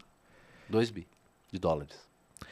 E o legal é que as histórias se conectam, né? A gente tá falando dos pozinhos de antifrágil. E você tem uma relação próxima aí com crise, caos e etc. O que está acontecendo no mundo agora recente? A gente teve, antes da gente falar de juros, quebra de banco. Como é que um banco quebra? É má gestão? Fraude? O que rola para quebrar um banco? E nesse caso específico aí, a gente está falando do Credit Suisse. Um banco tradicional nasceu para quebrar. Por quê? Porque ele é alavancado. E ele faz uma alavancagem suja. Que é o quê? Ele toma dinheiro de um lado e empresta ou investe esse dinheiro que ele tomou emprestado ou que estava parado na conta corrente lá que ele pegou e ele investe ou ele empresta a um prazo longo com um perfil de risco diferente, com risco, tá certo? Então tem um risco de descasamento aí. O problema não é você fazer isso para 5 ou 10% do seu patrimônio. Até daria. A gente chama isso de alavancagem suja. Tem 3 tipos de alavancagem. Alavancagem limpa, que é comprar opções. Opcionalidade. Você pagou 20 centavos, pode ir para R$20 ou você perde os 20 centavos lá. Legal. Então você pode ganhar muito ou perder pouco. Tem alavancagem tóxica, que é você vender pozinho. Você vendeu uma coisa de 20 centavos, estoura na sua cara, uma crise, cai muito ou sobe muito, você está vendido na call, subiu demais, você perde lá R$1 milhão para ganhar 2, 3 mil reais. Legal. Alavancagem tóxica. A alavancagem suja é empréstimo. Empréstimo. Tem várias maneiras de você fazer empréstimo. Contrato futuro é empréstimo, termo é empréstimo. Se você for derivar no final, você descobre que aquilo é um empréstimo. Pegar dinheiro emprestado é uma alavancagem suja. Então vamos dizer que nós vamos montar um fundo aí alavancado e que você adora Banco do Brasil e que o fundo tem R$1 milhão, mas você ama tanto o Banco do Brasil que você quer comprar R$4 milhões em Banco do Brasil, sendo que você só tem um. A bolsa deixa. Claro, libertário, liberdade. Cada um faz o que quer, depositou a garantia lá, que é R$1 milhão, comprou R$4 milhões de Banco do Brasil. Banco do Brasil subiu 20%. Você é gênio. Vai aparecer na capa da Exame, na capa da The Economist, o financista do ano, todo mundo ganhou 20, você ganhou 80. Pô, como é mágico, todo mundo vai querer pôr dinheiro no seu fundo. Agora, o que venta para lá, venta para cá também. Se o Banco do Brasil cair 20%, 4 milhões vira 3 milhões e 200. Né? Você perdeu 800 mil reais, que é 20% de 4 milhões. Só que o teu dinheiro próprio era só 1 milhão. Então você vai perder 800 mil de 1 milhão, só vai sobrar 200 mil reais de dinheiro próprio. Mas você ainda está exposto em 3 milhões e 200 em Banco do Brasil. A tua alavancagem inicialmente era 1 para 3, 1 para 4. Agora a tua alavancagem é 1 para 15, 1 para 16, dependendo da base que você está calculando. 1 para 15 significa que agora se o mercado cair 5% você já quebrou. Mais do que isso, a corretora não vai permitir você ficar alavancado em 1 para 15. Ela vai te liquidar a mercado. Se for no meio da crise, ainda vai ter um gap lá, uma multa, uma taxa, uma corretagem. Você tecnicamente quebrou com uma queda de 20%. Os bancos alavancam no Brasil de 7 a 10 vezes. Pô, os bancos do Brasil, aqui no Brasil estão para quebrar? Não. Os bancos do Brasil são dos menos alavancados do mundo. Tem banco por aí nos Estados Unidos que é 1 para 15. Então, para cada 15 reais que ele tem por aí emprestado, ele só tem um próprio. Então, basta que dos 15 ele perca um que ele quebra. E foi o que aconteceu em 2008. Grandes bancos, grandes instituições quebraram por vários motivos. E aí, os bancos, em toda a sua história, tinham ganho 1,5 trilhão, sei lá, 2 trilhões de dólares.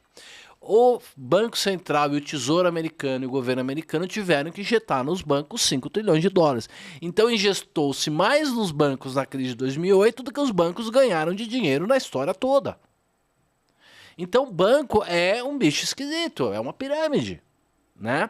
Agora, em 2008, como aconteceu isso, mudou-se muito a legislação, exigiu-se mais garantias, menos empréstimos. Então os grandes bancos americanos, eles estão saneados. Eles mudaram o perfil, deixou de ser uma grande tesouraria que toma dinheiro, empresta, investe na bolsa e acabou se tornando uma instituição de serviço. Então administra um fundo, repassa um risco de lá para cá, te vende um seguro, te vende uma corretagem, cartão de crédito, né, Black, Gold. Eles deixaram de ter esse perfil de ser um banco agressivo que ganha dinheiro com a tesouraria. Então, nós não temos um grande risco de uma quebra iminente dos bancos americanos que vão levar tudo para baixo. Mas nos Estados Unidos tem milhares de bancos, sei lá, 7, 8 mil bancos. No Brasil tem centenas, né? E desses milhares, uma parte deles, talvez 150, 200 bancos, estão na situação que estava o SVB lá, que é o Silicon Valley Bank. Que fizeram investimentos com o dinheiro de correntistas, de cotistas, de credores, que compraram lá um CDB lá dos SVB, investiram em coisas arriscadas e acabaram perdendo dinheiro. E, na verdade, o SVB, que foi o banco que realmente começou aí o castelo de cartas a ruir, o que ele tinha feito? Ele pegou o dinheiro parado na conta corrente das empresas de tecnologia lá da Califórnia, pegou dinheiro a prazo e tal, e comprou em títulos do Tesouro Americano. Só que pré-fixado. E longo, bem longo, 50 anos, 40 anos. Então o juro subiu 2% e eles perderam um monte de dinheiro.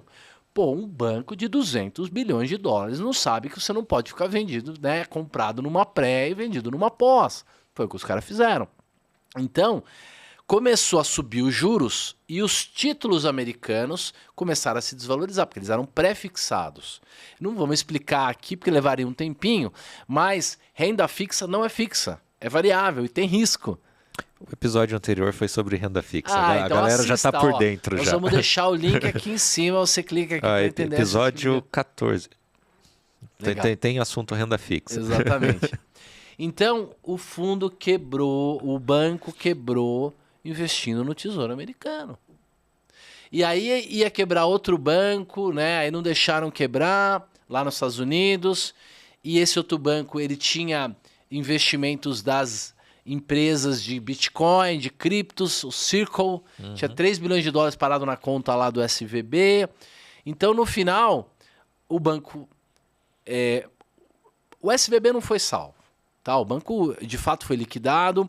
Os acionistas perderam o cargo, perderam todo o dinheiro, mas salvou-se os correntistas e os credores, os caras que tinham investimentos lá. E por que se salvou? Porque senão é um castelo de cartas. Todo mundo começa a sacar de um monte de lugar, um monte de empresa começa a quebrar, o sistema trava. Então, nós estamos montados em cima de um tigre. Essa é a situação do mundo atual, né? Se todo mundo correr para pegar o dinheiro que está nos bancos, não tem dinheiro para todo mundo. Por quê? Porque para cada 10 reais que está voando por aí, só tem um de verdade. Então, o sistema financeiro é uma grande pirâmide. E tudo bem, se você souber calcular risco. A gente não teria saído da situação material que nós estávamos 200 anos atrás para a situação que a gente está hoje, sem um bando de alavancagem. Mas o risco é muito grande.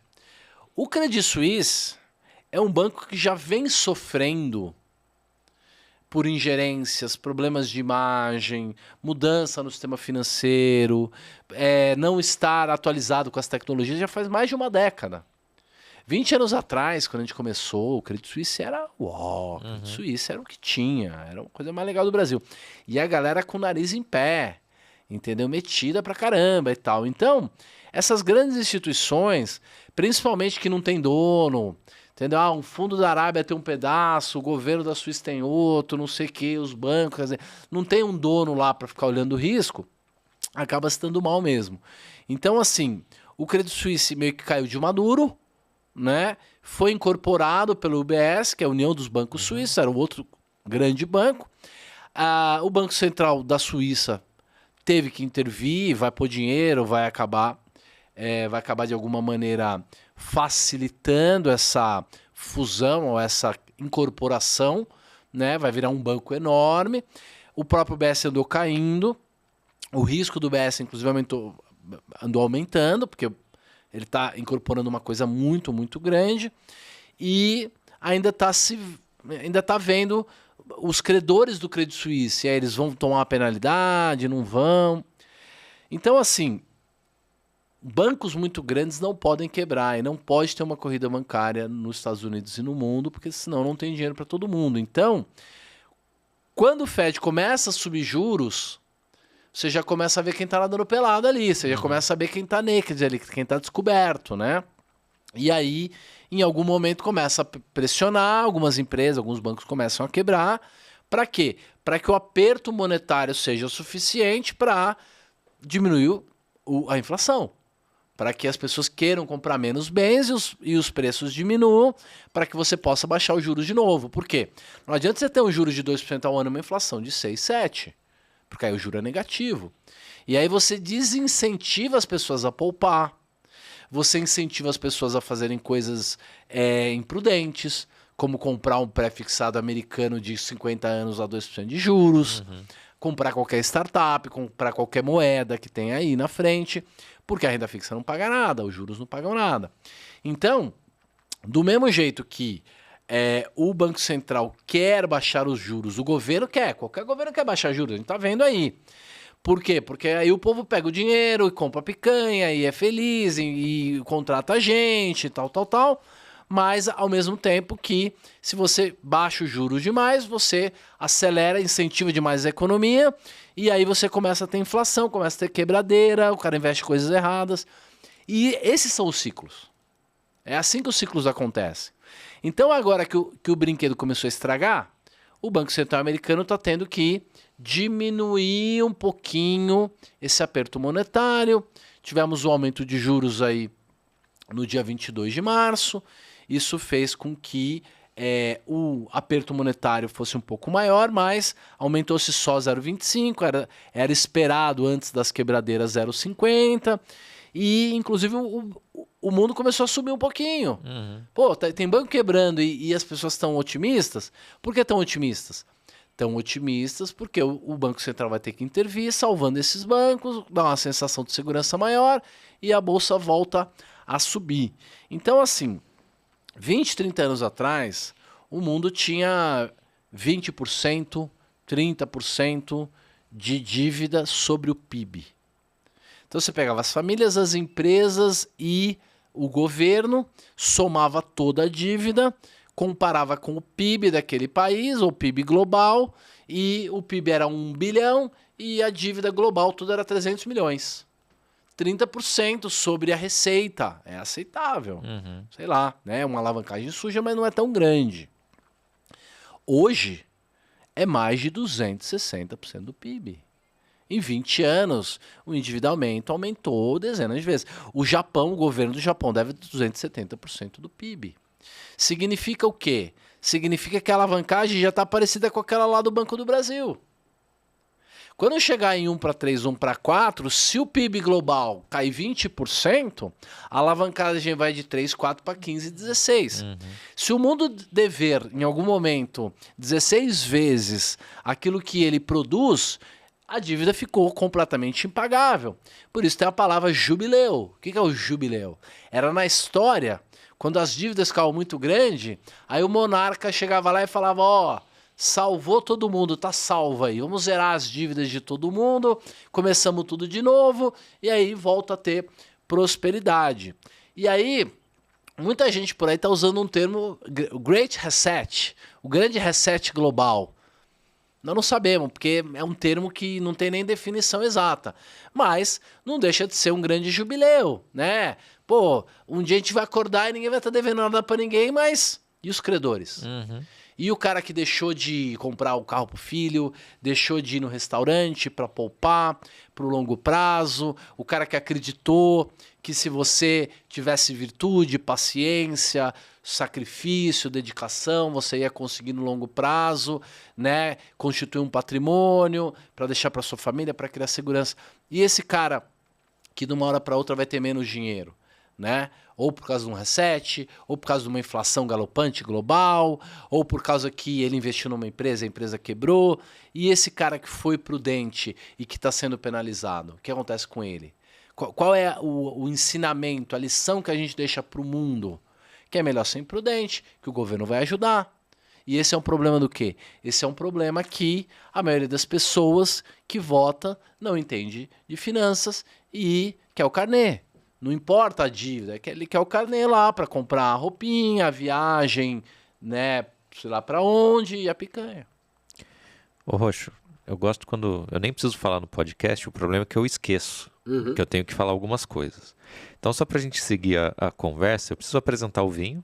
Fenomenal. Toda vez eu falo do vinho. Fenomenal, muito bom. Apesar, né, de não ser um podcast de vinho, é um podcast com vinho, né? Opa. E aí, Roxo, tem uma brincadeira que eu sempre escolho o vinho pensando no convidado. Muito obrigado. E aí é infame, mas é uma piadinha, porque o rótulo É roxo. Muito lindo. Esse aqui é um Bonarda, que é uma uva italiana, mas que hoje cultivada na Argentina, talvez hoje já a segunda uva mais plantada. Era uma uva até de baixa qualidade há alguns anos atrás, e os produtores falaram assim, não, é uma boa uva, precisa ser melhor tratada, melhor cuidada. Então esse vinho tem 6 meses de passagem por barrica de carvalho. É um vinho bem intenso, inclusive quase roxo também no visual. Importação da Vinho e Ponto, R$ 96,00. Tá? Então esse é o nosso vinho.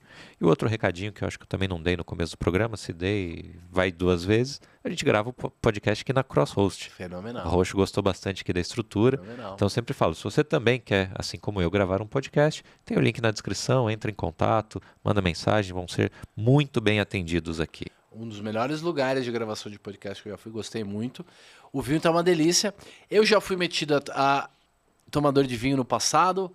Hoje levo uma vida mais simples, quase não bebo.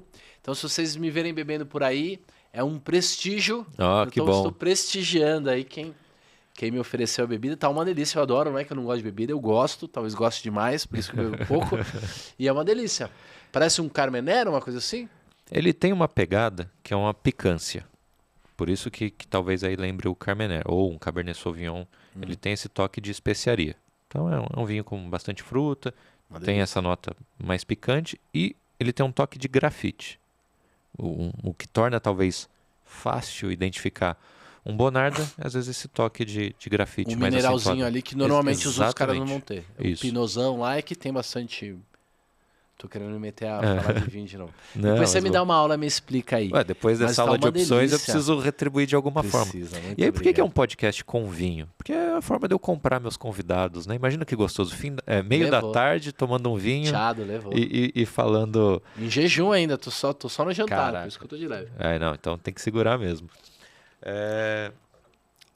Um assunto que a gente está falando de juros, vamos trazer para o Brasil agora, falar um pouquinho da situação do país. Né? A gente está gravando hoje, que dia que é? 23. 23. Então ontem, 22, o Copom teve o famoso manteu, né, a taxa, e o governo pressionando para na marra baixar. Como é que está esse cenário do ponto de vista dos economistas? O juro de curtíssimo prazo, ele é importante, mas ele não é o juro mais importante da economia. Ele é importante para quem investe no CDI, ele é importante para quem toma dinheiro no pós-fixado. Então, algumas empresas, alguns bancos e nós, investidores, pessoas físicas, que gostamos de um rentismo, né? Olhamos e acompanhamos o CDI, o Selic, né? A taxa Selic brasileira. Mas a taxa importante mesmo é a taxa longa. E a taxa longa, quem manda não é o Banco Central nem o governo, quem manda é o mercado.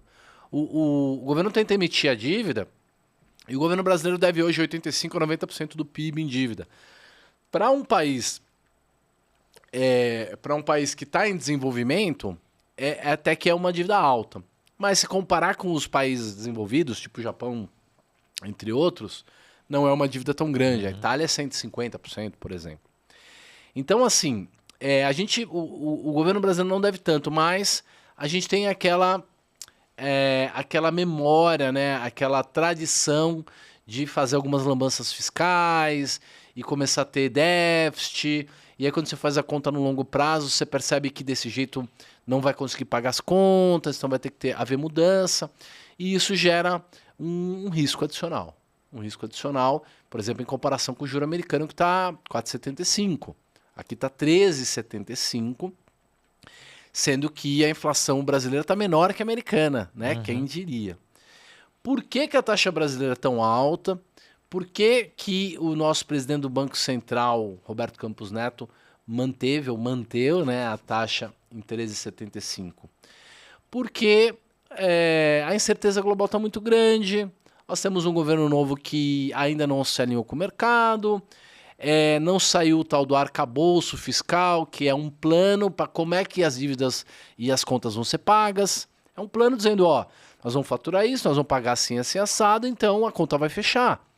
O Haddad, que é um cara que, quem diria, a gente ia torcer pro Haddad, né? Que é o cara mais coerente ali da equipe econômica, é um cara que tá pelo menos alinhado com o longo prazo, ele sabe que se ele jogar a toalha e falar, não, nós vamos aumentar imposto e fazer gastança, ele sabe que o Brasil colapsa economicamente, então ele está tentando, de alguma maneira, criaram lá o tal do arcabouço, um projeto, e o presidente eleito diz que só vai ver isso lá em abril e tal. Então, o Roberto Campos Neto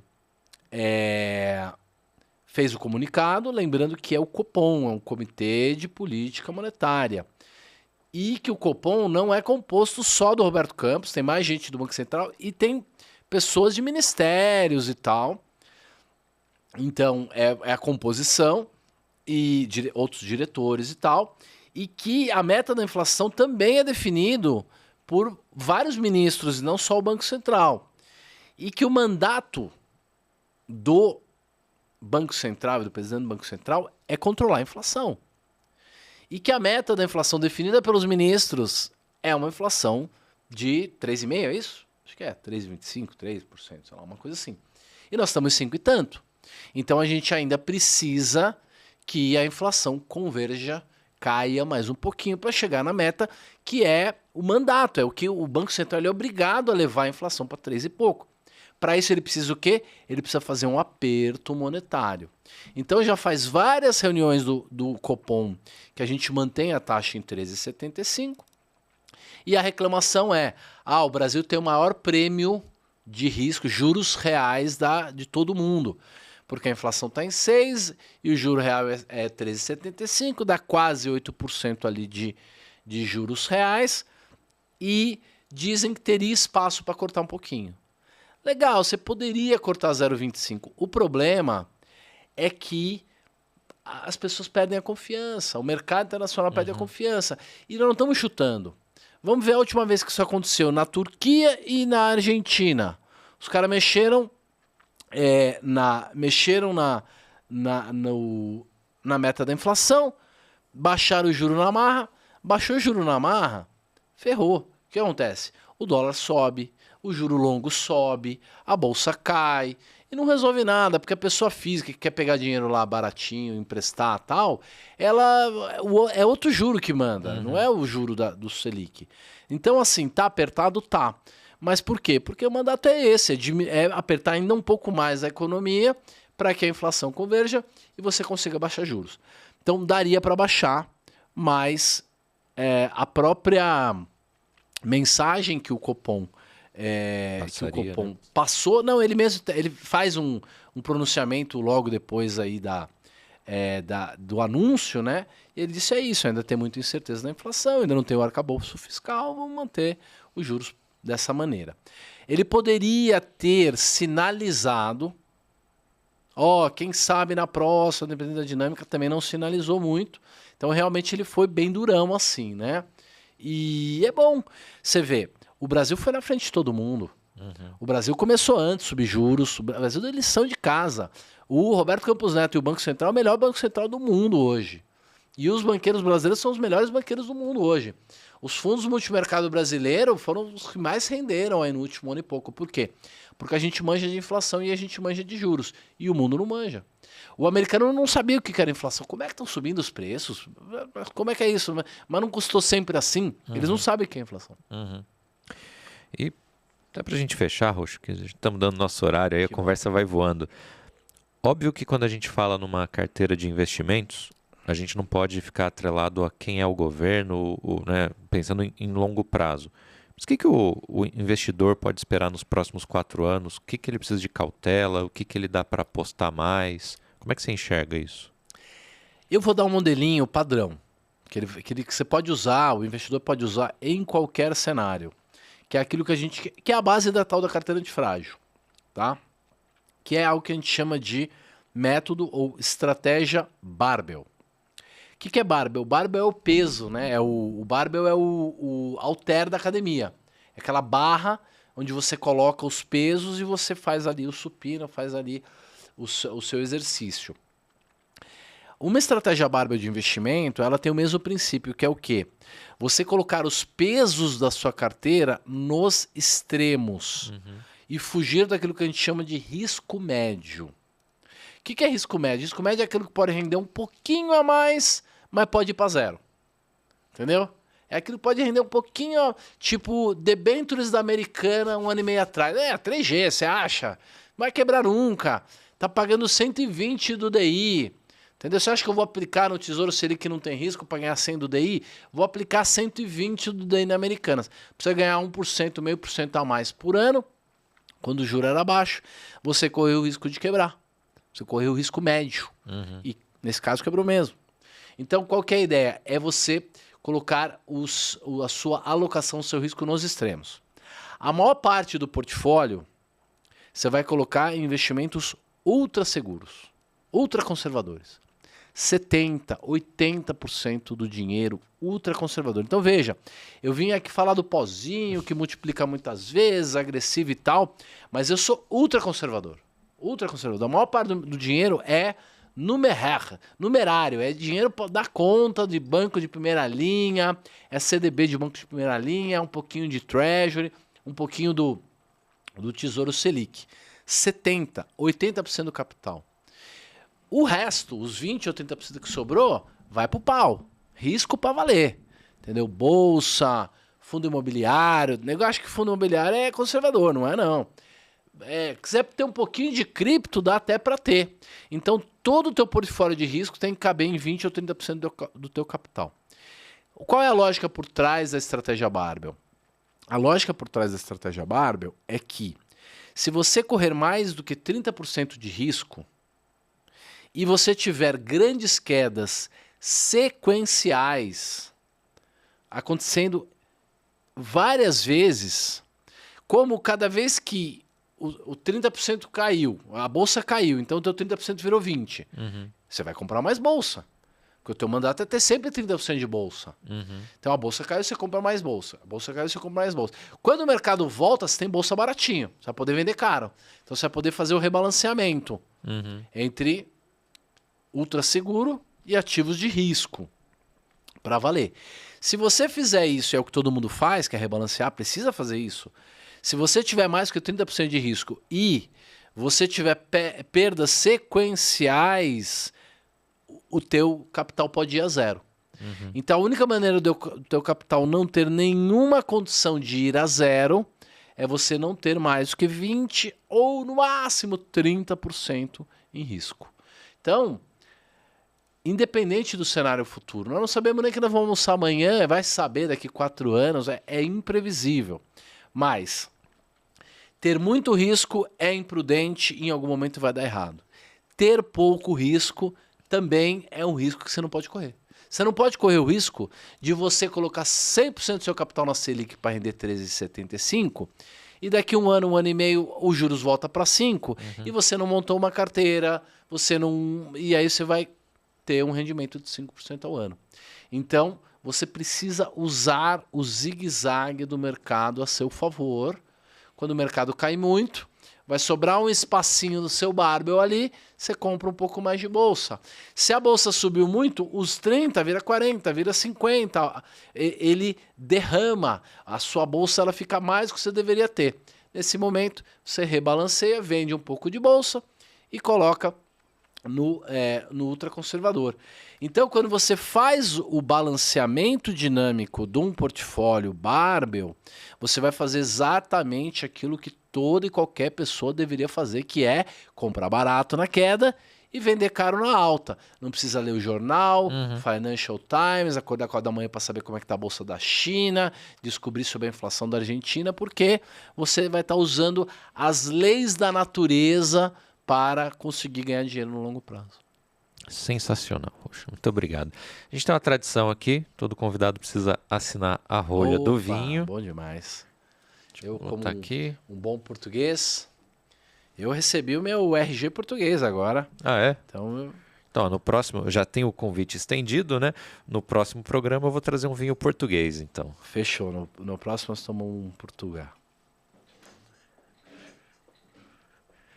Ótimo. É que não seria um vinho agradável. Tem que depositar aqui, é isso. Não, tá uma delícia. Não seria um vinho agradável, mas tem o Moscatel Roxo. É que é um vinho doce, é um vinho de sobremesa. Então a gente tomaria só uma dosinha. Se fosse uma garrafa pra gente matar durante uma conversa. Um vinho verde. Vinho verde, acho que se não teve, vai ter em algum programa aqui. Já separei. Bom demais. Vou guardar aqui. Deixa eu ver se eu tô. Deixa eu ver, Guilherme, se eu tô calopsita. Hoje eu não tô, que eu tiro o fone e o cabelo fica assim, ó. O meu não tem esse problema. Roxo, satisfação, muito obrigado. É um podcast novo e mesmo assim você topou participar.